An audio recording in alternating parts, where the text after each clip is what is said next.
আপনার ফোন থেকে automatic search history delete হয়ে যাবে। আমরা যখন ইউটিউবে, গুগলে বা ফেসবুকে কিছু সার্চ করি তখন সেই সার্চ হিস্ট্রি এক জায়গায় জমা হয়ে থাকে।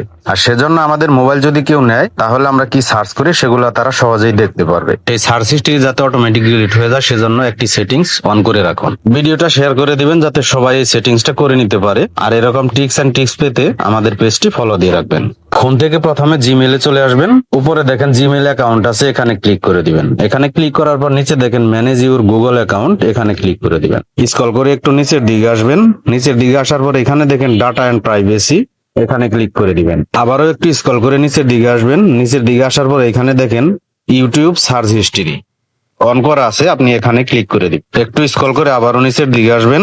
এখানে দেখেন লেখা আছে auto delete on, auto delete activity old 36 মাস, এখানে ক্লিক করে দিবেন।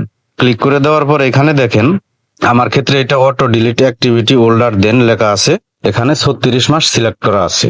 তো আপনার ক্ষেত্রে যদি ডোন্ট অটো ডিলিট এটা টিক মার্ক দেওয়া থাকে, আপনি শুধু উপরের এটা অটো ডিলিট এখানে টিক মার্ক দিয়ে এখানে ক্লিক করে 3 মাস সিলেক্ট করে দিবেন। দিয়ে আপনি নেক্সটে ক্লিক করে দিবেন। আবারও এখানে কনফার্মে ক্লিক করে দিবেন। আবারও গো এট এখানে ক্লিক করে দিবেন। তো এখন থেকে আপনি গুগল, ইউটিউব বা ফেসবুকে যাই সার্চ করেন না কেন সেটা অটোমেটিক ডিলিট হয়ে যাবে 3 মাস পরে পরে।